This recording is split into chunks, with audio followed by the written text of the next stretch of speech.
चलो देखो अब ठीक है, आ रही है आवाज।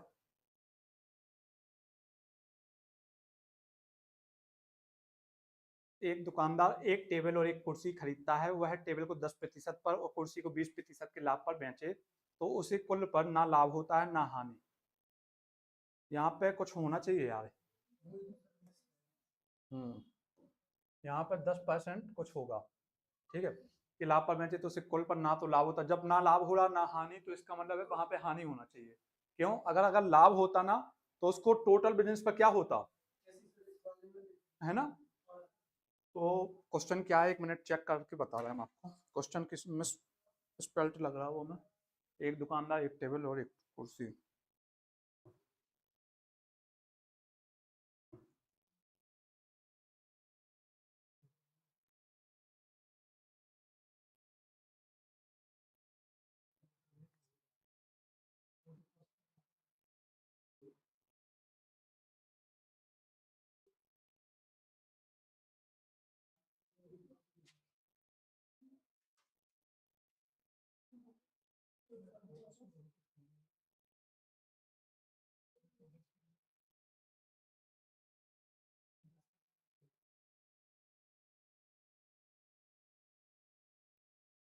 लाभ ही मान के चलो उसको, उसके लाभ ही दिखा है उसमें भी। चलो हाँ, 10% पर और कुर्सी को 20% के लाभ पर बेचे तो उसे कुल पर ना तो लाभ होता ना हानि। यदि वह टेबल को 5%, कुर्सी को 20% लाभ पर बेचे तो उसे कुल पर 60% का लाभ होता। प्रत्येक टेबल और कुर्सी का क्रय मूल्य ज्ञात करो। सही है, करो।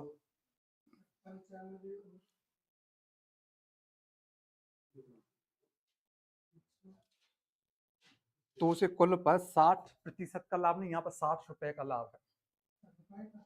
हाँ, यहाँ पे इसको चेंज कर लो। यहाँ पे क्या है, 60 रुपए का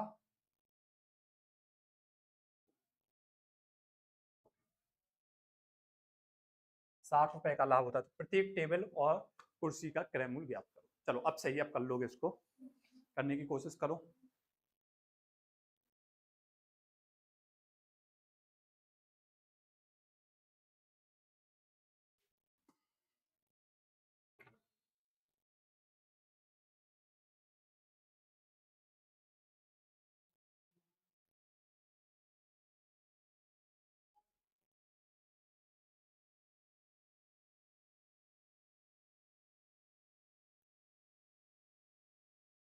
लेकिन एक चीज याद रखना, एक दुकानदार एक टेबल और एक कुर्सी खरीदता है। वह टेबल को 10% पर, कुर्सी को 20%। अगर ये लाभ होगा ना तो टोटल बिजनेस में कुछ ना कुछ उससे लाभ होना चाहिए था कि नहीं। तो इसका मतलब हमें ये लग रहा है कि हाँ नहीं, वहां पे भी वो गलत है क्वेश्चन।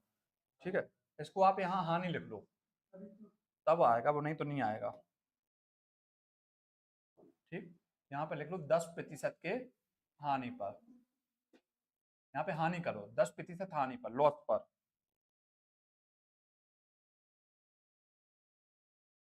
एक दुकानदार एक टेबल और एक कुर्सी को खरीदता है। वह टेबल को 10% हानि पर, कुर्सी को 20% लाभ पर बेचे तो उसे कुल पर ना लाभ ना हानि होती है। यदि वह टेबल को 5% पर, कुर्सी को 20% लाभ पर, तो उसे कुल 60 रुपए का लाभ होता है। तो प्रत्येक टेबल और कुर्सी का क्रय मूल्य ज्ञात करो।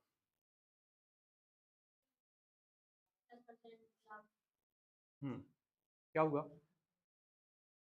सही, अब तो करो, अब सही आ जाएगा।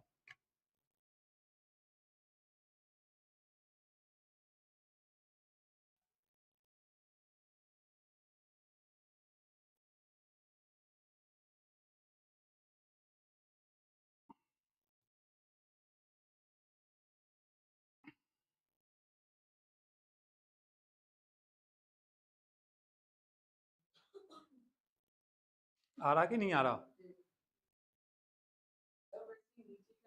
सभी को नमस्ते। यदि वह टेबल को, नहीं ये जरूरी नहीं है वहां पे आने, यहाँ पे लेकिन देखो यहाँ पे क्या दे रहे, 60 रुपए का लाभ होता, तो यहाँ पे क्या होना चाहिए, प्रॉफिट। यहाँ पे लाभ ही है। यदि वह टेबल को 5% लाभ पर और कुर्सी को 20% लाभ पर बेचे तो उसे कुल पर कितने का लाभ होता, 60 का। यहाँ पे दोनों पर प्रॉफिट।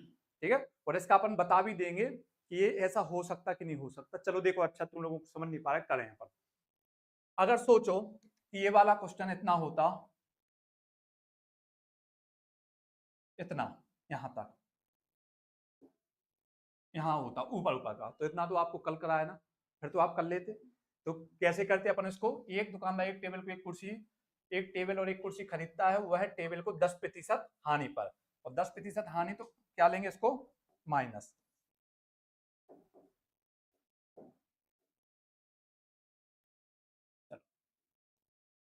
इसको बेच रहा वो टेबल को 10% हानि पर, कुर्सी को 20% प्रॉफिट पर, चेयर को खरीद रहा वो बेच रहा 20% के प्रॉफिट पर।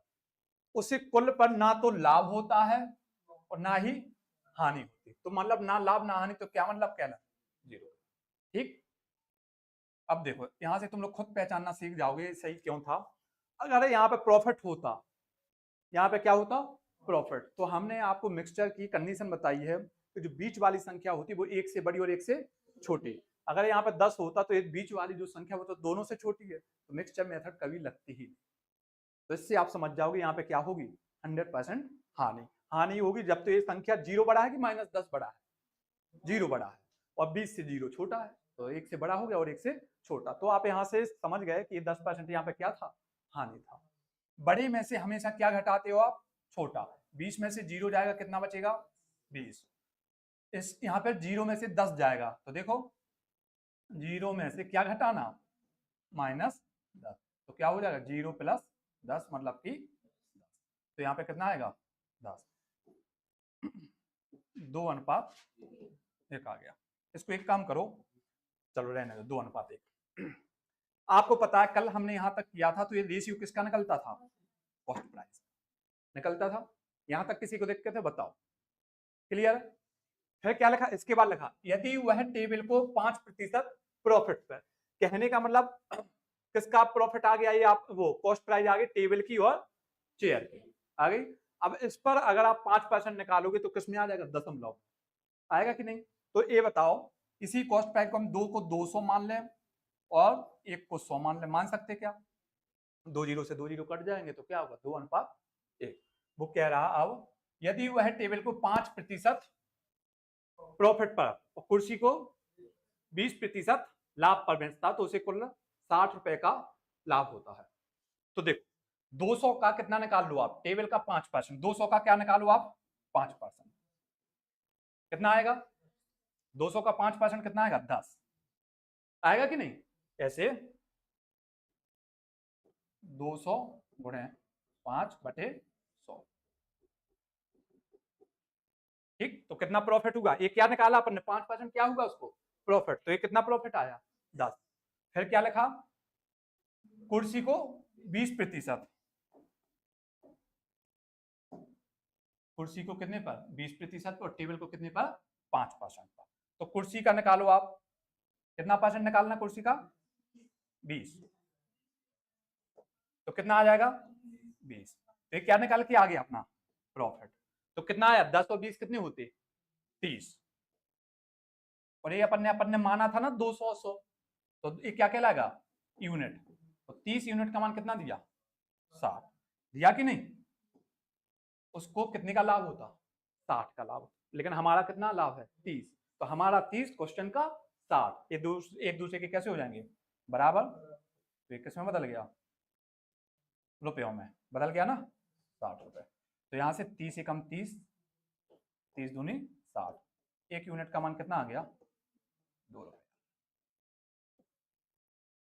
क्या पूछा अब, प्रत्येक टेबल और कुर्सी का क्रय मूल्य याद करो। प्रत्येक की यहाँ पे जरूरत नहीं है, क्योंकि एक टेबल की बात हो रही है, एक कुर्सी की बात हो रही, तो ये तो गलत लिखा है, प्रत्येक की जरूरत ही नहीं है। आपको चाहिए टेबल और कुर्सी का क्रय मूल्य। तो देखो क्या था, एक यूनिट का मान 2 रुपए है, तो कितने यूनिट माने अपन ने, 200, तो आप कह दोगे इसलिए टेबल की कॉस्ट प्राइस कितनी यूनिट है, 200 यूनिट, मतलब कि 200 गुणे 2, कितना आ गया, 400 रुपए। तो चेयर की कॉस्ट प्राइस क्या हो जाएगी, कितना है, 100 यूनिट, 100 यूनिट मतलब कि 100 गुणे 2, 200। आपका एक आंसर है और एक आंसर आया समझ में। हाँ, असली कॉस्ट प्राइस नहीं है। जब अपन ने 200 और 100 माने ना, तो उसी के हिसाब से अपना प्रॉफिट कितना निकला, 3 और 2, 3 और वो सॉरी प्रॉफिट कितना 10 और 2 मतलब कि 30, 30 निकला। 30 किसके बराबर माना, 60। तो ये प्रॉफिट किससे निकला था, 2 और 1 से, किससे बताओ, 200 100। कॉस्ट प्राइस क्या मानी जाएगी, 200 और 100। अगर आप इससे चाहिए तो इससे भी आ जाएगा। 2 का 5% कितना होगा, 2 का 5% कितना, 5 दूनी 10 बटे 100 मतलब कि 0.1। ठीक, फिर क्या करोगे आप, एक का कितना निकालना, 20% है ना, एक का 20% निकाल लो। तो क्या होगा, एक जीरो से एक जीरो गया, 2 पंचे 10, 0.2। तो ये आ गया आपका प्रॉफिट। मतलब कितना प्रॉफिट आया, 0.3 हुआ। और 0.3 का कितना मान दिया, 60 रुपए। जब 0.3 का 60 दिया, तो यहां से दशमलव हटाओगे, यहाँ पे क्या हो जाएगा, 0। तो 3 से काट दोगे, कितना आएगा, 20। तो 1 यूनिट का मान कितना आ गया, 200 रुपए आया। 1 यूनिट का मान 200 रुपए। तो 2 यूनिट का मान 400 रुपए, और 1 यूनिट का मान 200 रुपए। आ गया, समझ में आया। अगर अपन इसी को लेके प्रॉफिट निकालते, तो कॉस्ट प्राइस अपने लिए ए है। अपन ने प्रॉफिट किसको लेके निकाला, इसको लेके, और इसी के बराबर अपन ने 60 किया, तो अपने लिए कॉस्ट प्राइस क्या मानी जाएगी, अब ए है। क्लियर है सबको, ये चीज समझना बहुत बड़ी चीज है। जो ने डाउट पूछा था बहुत अच्छा डाउट था, इसलिए हमने आपको ये बताया। एक कई लोगों को ये डाउट आता है, क्या हुआ सर, ठीक है, कई लोगों को ये डाउट आता है कि अपन सर इसको मानना था कॉस्ट प्राइस, तो अपन ने इसको क्यों किया, प्रॉफिट हमने किसको लिया, इससे निकाला ना, तो अपने लिए कॉस्ट प्राइस कौन सी कहलाएगी, अब ये वाली। क्योंकि अपन अगर प्रॉफिट इसके हिसाब से लेंगे जो हमने यहाँ पे कर दिया, तो फिर आप इसका करो, 2 और 1 का मल्टीप्लाई, देखो वही आंसर आ गया। है रख कि नहीं, है ना। ये चीज उनका डाउट बहुत अच्छा था, इसलिए हमने आपको ये वाली चीज बताई। आप चाहो तो इसको कहीं पर लिख भी सकते हो। ये चीज कई लोगों को समझ में नहीं आती। आज आवाज बहुत स्लो है, शिवानी कह रही हैं स्लो है। ऐसा क्यों है भाई, आवाज स्लो आ रही है, चेक करना जरा, आवाज स्लो है।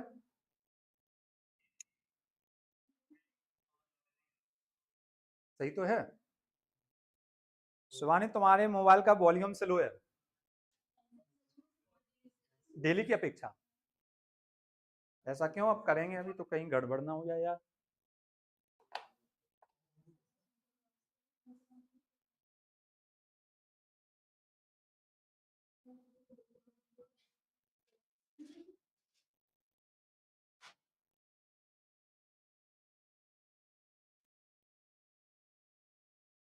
आवाज स्लो है,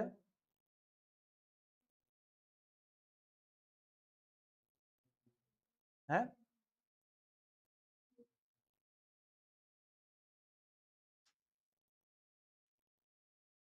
कैसी है मुस्कान आवाज,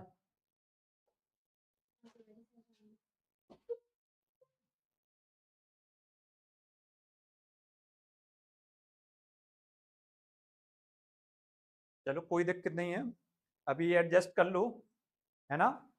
फिर उसके बाद देखते हैं अपन, है ना, थोड़ा तेज बोलेंगे।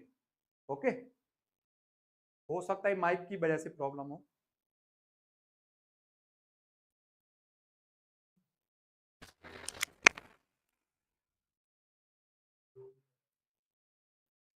इको आती है।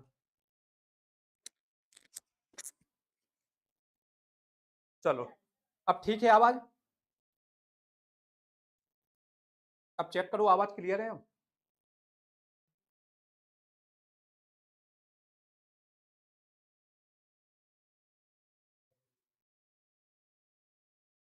अब ठीक है, चलो, लिखा सबने, और ये चीज क्लियर हुई कि नहीं, है ना। याद रखना ये चीज बहुत इंपॉर्टेंट थी जो इन्होंने डाउट पूछा था, क्योंकि कई लोगों को रहता है, और कई लोग गलती भी करेंगे कि अगर यहाँ पे बाय द वे 1 यूनिट का मान 100 रुपए आया होता, तो कई लोग 2 का मल्टीप्लाई कर देते और 1 का मल्टीप्लाई कर देते, तो गलत मान आ जाता। क्योंकि हमें अनुपात ये लेना, लेकिन हमने कॉस्ट प्राइस क्या मानी, 200 और 100। अनुपात वो है, लेकिन कॉस्ट प्राइस हमने ये मानी, उसी के हिसाब से हमारा प्रॉफिट कितने के बराबर लिया हमने, 60। ठीक,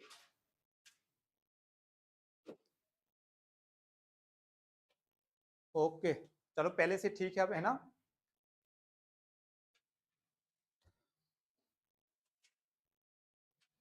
चलो ये वाला करो।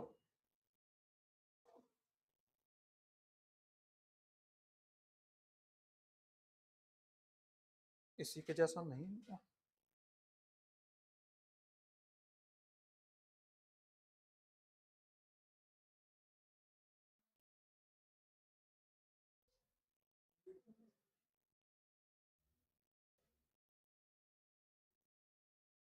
चलो करो सी।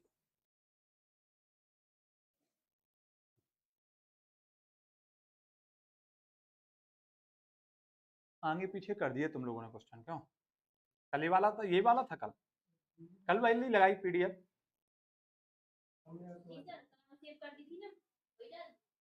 चलो ठीक है।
आया किसी का आंसर? आप ऑनलाइन आ रहा किसी को समझ में? जितने लोग लाइव हैं किसी पर बन रहा क्या?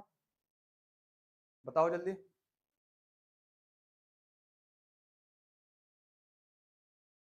चलो देखो इसकी लैंग्वेज देखो, ये तो सबसे सिंपल क्वेश्चन है।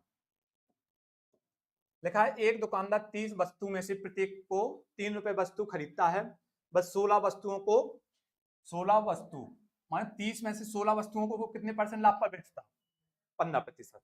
शेष वस्तुओं को मतलब कि 16 के अलावा जितनी वस्तुएं बची हैं कितने प्रतिशत लाभ पर बेचे कि उसे टोटल पे कितने का लाभ चाहिए? 22%। देखो लाभ ही लाभ की बात हो रही, कॉस्ट प्राइस तो कहीं पे नहीं आ रहा कितने का खरीदना। तो कहने का मतलब हमें तो इसकी जरूरत ही नहीं पड़ना, 3 रुपए वस्तु खरीदता, क्योंकि लाभ की ही बात कर रहा। देखो इसको लिखने का तरीका देखना, टोटल कितनी वस्तुएं ये बताओ। टोटल वस्तुएं 30, जिसमें से वह 16 वस्तुओं को, 16 वस्तु को कितने परसेंट लाभ पर बेचता? 15% प्रॉफिट पर बेचता है। शेष वस्तु लिखा ना, शेष वस्तुओं को, तो शेष कितनी बची है बताओ? 14 वस्तु कितने प्रतिशत लाभ पर बेचे, यही पूछा ना कि उसे कुल पर कितने का लाभ हो? 22%। माने टोटल पर उसको कितने परसेंट का लाभ चाहिए? 22% का प्रॉफिट। बताओ ये क्वेश्चन समझ में आया? टोटल पे कितने का प्रॉफिट चाहिए? 22 का। 16 पे कितने का चाहिए? 15 का। 14 को कितने पर बेचे कि उस पर टोटल का कितने का हो जाए? 22। समझो अब बात को। अगर हमने माना 16 वस्तुओं को, अगर प्रत्येक वस्तु पर 15% प्रॉफिट है तो 16 वस्तुओं पर टोटल प्रॉफिट कितना हो जाएगा? 16 गुणे 15, इतना ही होगा ना। तो कितना होगा? 15 का स्क्वायर 225, 15 एकम 15 मतलब 240। तो उसको टोटल प्रॉफिट कितना हो गया? 240% का प्रॉफिट हो गया। इतना समझ में आया कि नहीं आया ये बताओ। देखो वह 16 वस्तु को 15% लाभ पर बेचता है, हमने माना हर एक वस्तु को कितने परसेंट लाभ पर बेचता? 15% पर। तो 16 वस्तुओं पर इसको टोटल प्रॉफिट कितने का होगा? 16 गुणे 15, 240% का प्रॉफिट हो गया। लेकिन उसे कुल पर कितने परसेंट का प्रॉफिट चाहिए? 22 का। और टोटल वस्तुएं हैं कितनी? 30। 30 वस्तुओं पर 22% का प्रॉफिट चाहिए, तो यहाँ पे प्रॉफिट कितना निकल के आएगा? 30 गुणे 22 मतलब कि 22 66, 660% का प्रॉफिट चाहिए। इतना समझ में आया? उसे टोटल पर चाहिए 660% का प्रॉफिट, हो कितने का गया? 240। शेष यही निकालना ना, तो शेष प्रॉफिट कितना बचा उसका बताओ? 660 माइनस 240 कितना आएगा ये 440% का प्रॉफिट चाहिए सॉरी बहुत इंटेलिजेंट हो गए हो तुम लोग। कितने परसेंट का प्रॉफिट चाहिए 420 और कितनी वस्तुओं पर चाहिए 14 पर। तो इसलिए लिखा ना उसे कुल पर 22% का लाभ, वह शेष वस्तु को कितने पर बेचे, इसलिए प्रत्येक वस्तु पर प्रॉफिट शेष लिख दो तो क्वेश्चन के जैसा हो जाएगा।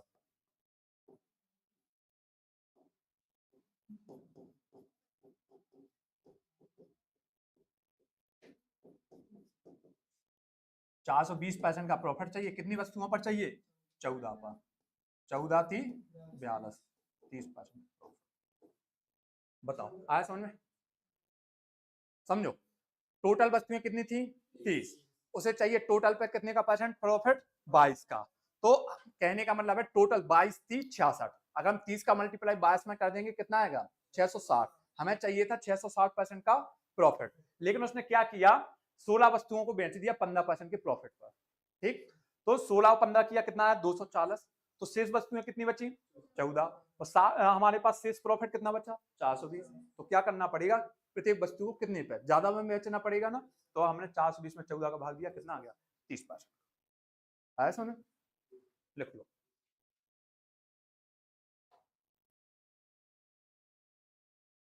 एवरेज का कंसेप्ट पर आधारित है वाला क्वेश्चन, ये वाला कंसेप्ट जो हमने लगाया है ये किस पर आधारित है एवरेज, औसत। जब आप लोगों को औसत पढ़ाएंगे ना तो और चीजें क्लियर होंगी। अनुपम पटेल बहुत बढ़िया 30% सही है।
आया समझ में?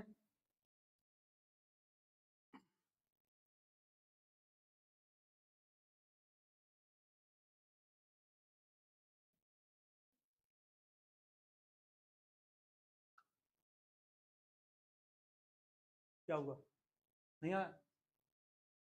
आया? देखो इसको इस तरीके से भी अपन कर सकते थे, हालांकि ये वाली मेथड ठीक है, एवरेज से आप करोगे मतलब कि हमारे पास माना कि कितनी वस्तुएं इस तरीके से 30 वस्तुएं हैं, ये मान लिया ये टोटल कितनी है 30 वस्तुएं, और 30 वस्तुओं पर कितने परसेंट का प्रॉफिट चाहिए 22%, मतलब सब पर 22 होना चाहिए 30 की 30 वस्तुओं पर, ये टोटल कितनी है 30 वस्तुएं हैं, इस पर प्रॉफिट कितना होना चाहिए 22%। वो कह रहा 16 वस्तुओं को, मतलब कि यहाँ पे जो 16 वस्तुएं होंगी 16 वस्तुओं को कितने परसेंट प्रॉफिट पर बेच दिया 15%, बाकी की शेष कितनी बची माना कि 14 बची, बची कि नहीं बची 14%। वो कह रहा 14 वस्तुओं को कितने परसेंट लाभ पर बेचे कि उसी टोटल पर कितने परसेंट का लाभ हो 22 का। ठीक, तो इसका मल्टीप्लाई तो करोगे आप टोटल लाभ निकल के आ जाएगा, और इसको साइड ले जाओगे तो इसके 30 वस्तुओं का टोटल प्रॉफिट था उसमें से घटाओगे बचेगा किसका 14 का, प्रत्येक वस्तु का चाहिए 14 का भाग दे दो। एवरेज का कंसेप्ट है ये वाला, ये किसका कंसेप्ट है एवरेज का। जब आपको औसत पढ़ाएंगे ना तो ये वाला कंसेप्ट बिल्कुल सिंपल लगेगा। अभी भी हालांकि समझ में आ गया होगा, नहीं आया? आ गया, चलो। फिर ऐसा मुंह क्यों बना है सब लोग जैसे इंजेक्शन लग रहे हो? हाँ? तुम और कौन? तुम। हम्म।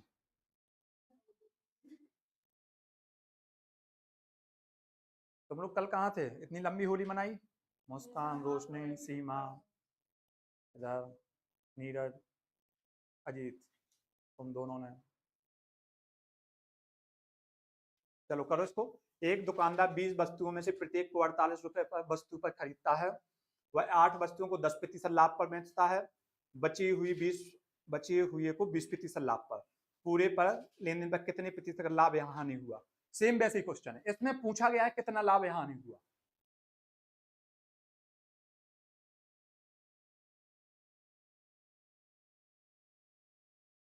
चलो बताओ। एक दुकानदार 20 वस्तुओं में से प्रत्येक को 48 रुपए पर 48 रुपए खरीदता, 48 रुपए पर वस्तु। अच्छा, पर वस्तु, प्रति होना चाहिए यहाँ पे, है ना, पर भी लिखा है, लेकिन अगर उसको सही से पढ़ोगे तो प्रति वस्तु, है ना, प्रति वस्तु हो जाएगा, प्रति वस्तु खरीदता। हालांकि उसकी जरूरत नहीं पड़ेगी आपको। वह 8 वस्तुओं को 10% लाभ पर और बची हुई को 20% लाभ पर बेचता। उसे पूरे लेने पर कितने प्रतिशत का लाभ है? हानि।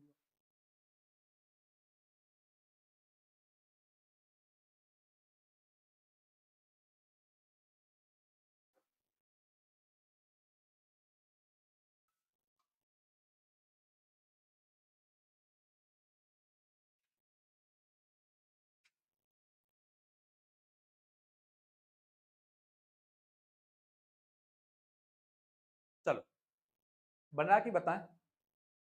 देखो सेम कंसेप्ट है जो अभी अपन ने किया। किसी का आया आंसर? पलक 16%। सही है। देखो ऐसे करोगे, सेम उसका कंसेप्ट था ना, वही कंसेप्ट है। लाभ लाभ की बात हो रही है, हमें कितने पर खरीदता उससे मतलब ही नहीं है। वह कह रहा 8 वस्तुओं को कितने परसेंट लाभ पर बेचता?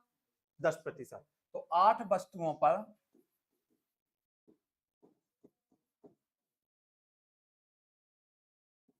10% का प्रॉफिट, तो टोटल प्रॉफिट कितना हो जाएगा बताओ? 8 गुणे 10 बराबर 80% का प्रॉफिट होगा कि नहीं होगा? फिर क्या लिखा? और बची हुई को, टोटल वस्तुएं कितनी है? 20, तो 12 वस्तुएं कहलाई ना। 12 वस्तुओं को कितने परसेंट प्रॉफिट पर बेचता? 20%। तो क्या होगा? 20 गुणे 12, 12 दूनी 240% का प्रॉफिट। कितना समझ में आया है? क्लियर सबको? टोटल प्रॉफिट कितना हो जाएगा बताओ? कुल प्रॉफिट 80 और 240, 320% का प्रॉफिट। और ये 320% का प्रॉफिट हुआ, लेकिन कितनी वस्तुओं पर? 8 और 12 20, 20 वस्तुओं पर।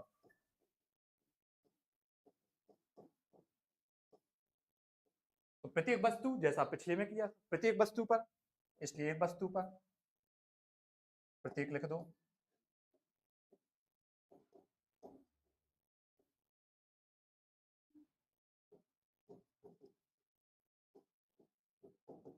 तीन सौ बीस बटे 20।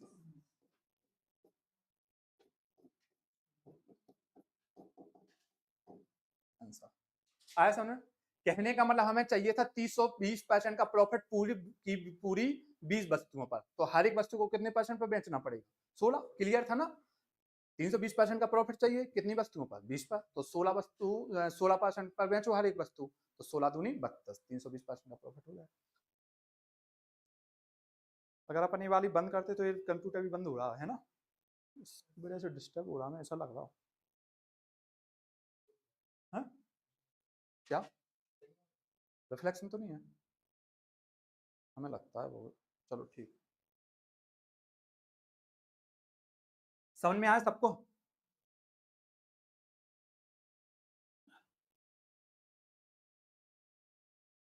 हाँ प्रॉफिट होगा, है ना, क्योंकि प्रॉफिट ही हो रहा है ना, यहाँ पे भी प्रॉफिट है, यहाँ पे भी प्रॉफिट, तो क्या होगा? उसको प्रॉफिट होगा। ठीक है, देखो यहाँ पे भी प्रॉफिट है, यहाँ पे भी प्रॉफिट है, तो इसको क्या होगा? प्रॉफिट ही होगा।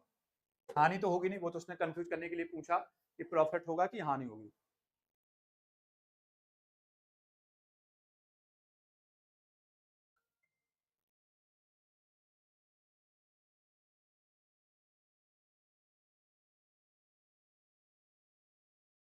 लिख लिया, लिखो जल्दी।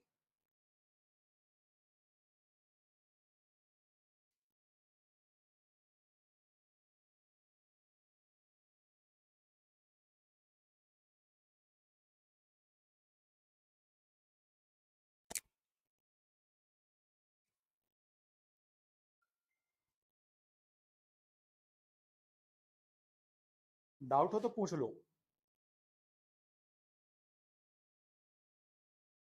ऐसे भी लिख सकते थे आप, उसको लिखने का तरीका चाहो तो ऐसे भी लिख लो, 8 12, 8 पर हुआ 10% का प्रॉफिट, तो कितना हो गया टोटल 80% का प्रॉफिट, ऐसे भी लिख सकते हो, ठीक है ना। 12 वस्तुओं पर कितने का चाहिए, 20% का, तो कितना हो जाएगा 240 प्रॉफिट होगा। फिर टोटल कितना कहलाएगा, इनको जोड़ दो 320, और ये कितने पे है टोटल 20 वस्तुओं पर, तो 20 का भाग दे दोगे इसमें तो कितना आ जाएगा 16%, ऐसे भी लिख सकते हो, ठीक है।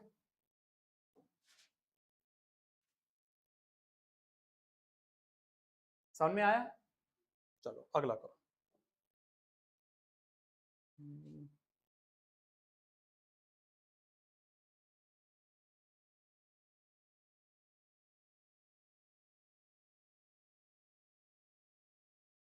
ये हो गया था क्या, है ऐसा लग रहा हो गया हो, हुआ कि नहीं। एक दुकानदार 4800 रुपए में 2 वस्तुएं खरीदता है, उसने एक वस्तु को 15% हानि, दूसरी पर 19 का लाभ, दोनों वस्तुओं का क्या है विक्रय मूल्य इसमें बराबर है। तो पहली वस्तु का क्रय मूल्य क्या था, पहली वस्तु का क्रय मूल्य क्या था, दोनों वस्तुओं का विक्रय मूल्य बराबर है। चलो वेरी वेरी इंपॉर्टेंट डाल लो भैया इसको, बहुत इंपॉर्टेंट क्वेश्चन है, तो आना ही आना है ये एग्जाम में, बात समझ लेना आप। एक दुकानदार 4800 रुपए में 2 वस्तुएं खरीदता है, उसने एक वस्तु को 15% हानि पर, दूसरी को 19% लाभ पर बेचा, यदि दोनों वस्तुओं का क्या है विक्रय मूल्य समान है। तो पहली वस्तु का क्रय मूल्य क्या था,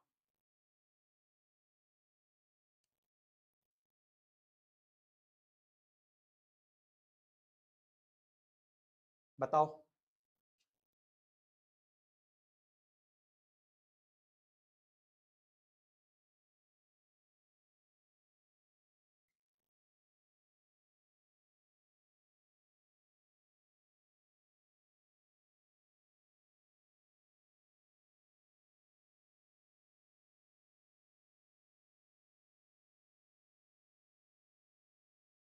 आ रहा समझ में,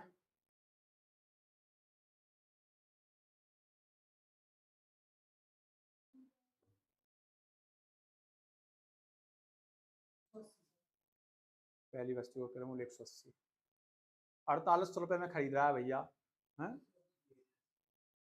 2 वस्तुएं, तो एक 180 की तो दूसरी कितने की होगी। चलो ये बताओ कि एक दुकानदार 4800 रुपए में 2 वस्तुएं खरीदता, ठीक, परसेंट में हो रहा आपको प्रॉफिट और लॉस, तो कॉस्ट प्राइस आप कितनी मानोगे, कॉस्ट प्राइस हम क्या मानते हैं 100, ठीक।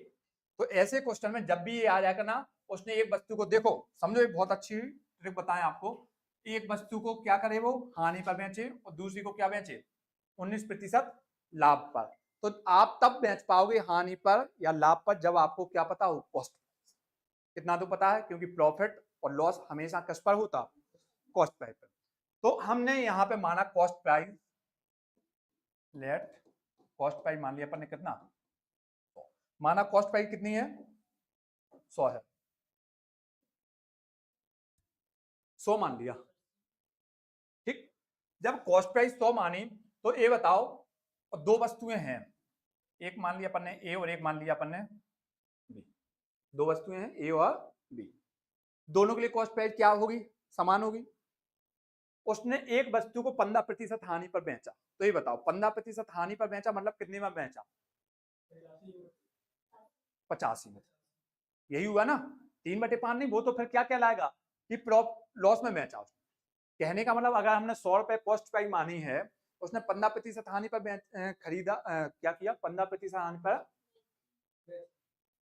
बेच दिया, बेचा ना, तो कितने पर बेचा होगा उसने 85 पर, तो इसको मान लिया ए के लिए मान लिया अपन ने 50, एक काम करो लिख ही दे रहा जिससे क्लियर रहे आपको। इसने बेचा है 15% लॉस पर और इसने क्या किया 19% प्रॉफिट पर बेचा। और दोनों ने क्या किया, यदि दोनों वस्तुओं का विक्रय मूल्य कैसा है बराबर, ये सबसे इंपॉर्टेंट है, दोनों वस्तुओं का विक्रय मूल्य क्या है बराबर। तो ये बताओ अगर इसने 100 में खरीदा था और 15% की हानि हुई तो इसका विक्रय मूल्य कितना आएगा, आपने बताया 85, इसका विक्रय मूल्य कितना आ गया 85 ए, क्योंकि ये हमने वस्तु मान ली ना 85। इसका क्या आएगा 119 बी और दोनों की सेलिंग प्राइस कैसी है बराबर। ये समझ में आया कि नहीं आया बताओ, आया कि नहीं, जल्दी पूछो। ए की कॉस्ट प्राइस कितनी थी 100, उसने कितने में 15% का लॉस हुआ तो कितने में बेचा होगा 85 में। अब अपन को पता चल जाए कि 85 किसकी है तो हमने उसके साथ ए जोड़ दिया, इसकी सेलिंग प्राइस क्या होगी 85, बी की ने 19% प्रॉफिट पर 100 की खरीदी थी 19% का प्रॉफिट चाहिए, कितने में बेची होगी 119 में, और बी ने बेची है तो हमने बी जोड़ दिया उसके साथ। ए की सेलिंग प्राइस होगी, किसकी सेलिंग प्राइस है बी की, लिखा है दोनों वस्तुओं की सेलिंग प्राइस कैसी है बराबर है, तो हमने कैसा कर दिया बराबर। आया समझ, ए अपॉन बी, ए की बटे में क्या लाए बी लाए तो क्या होगा 119 बटे 50। ठीक, इनका रेशियो निकाल लो 17 सत्ते 17 पना 50, तो ए और बी का रेशियो क्या आ गया 7:5। अब जब अपन ने इसके ए और बी का अनुपात निकाला तो क्या बन गई कॉस्ट प्राइस, तो 7 और 5 कितने होते 12,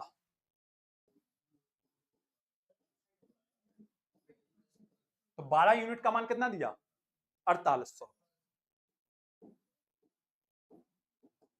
तो 12 चौक 48, एक यूनिट का मान कितना आ गया 400 रुपए। पूछा क्या है पहली वस्तु का क्रय मूल्य, पहली वस्तु का क्रय मूल्य कितना है 7, इसलिए पहली वस्तु मतलब ए की, ए का क्या है क्रय मूल्य 7 यूनिट है कि नहीं, और तो 7 गुणे 400 बराबर 7 चौको 2800 रुपए। आया समझ में, डाउट हो तो पूछो, तो तुम्हारा गलत है ना इसलिए, गलत है तभी तो दूसरा आया।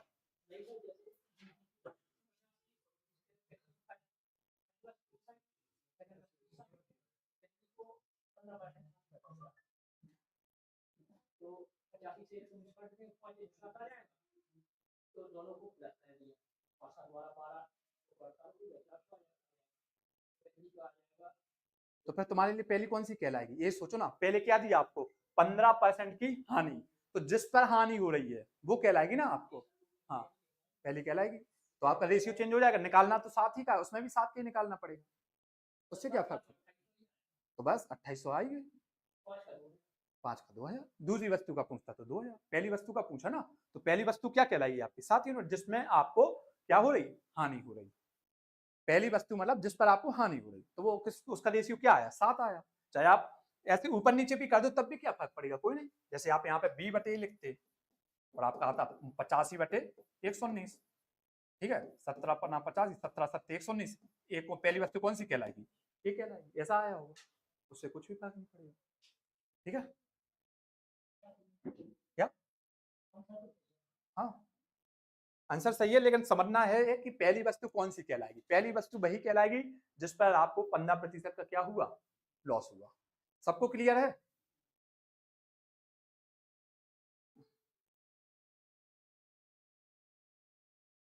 पलक, खुशी, शिवानी, अनुपम पटेल, बहुत बढ़िया, सभी के आंसर आ रहे हैं 2800, तो बहुत इंपॉर्टेंट और अच्छा क्वेश्चन ये वाला है ना।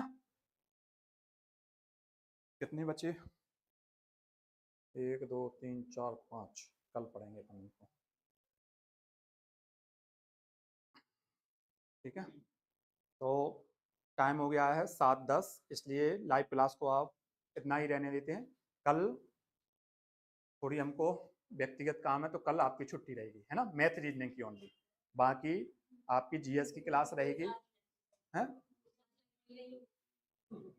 हाँ जो भी हो, तो जीएस की क्लास आपकी रहेगी, जीएस हिंदी की, ठीक। ए वाली क्लास आपकी अब जो होगी वो होगी परसों, और टाइम रहेगा आपका भाई 6:15 PM। ठीक है, ओके, थैंक यू।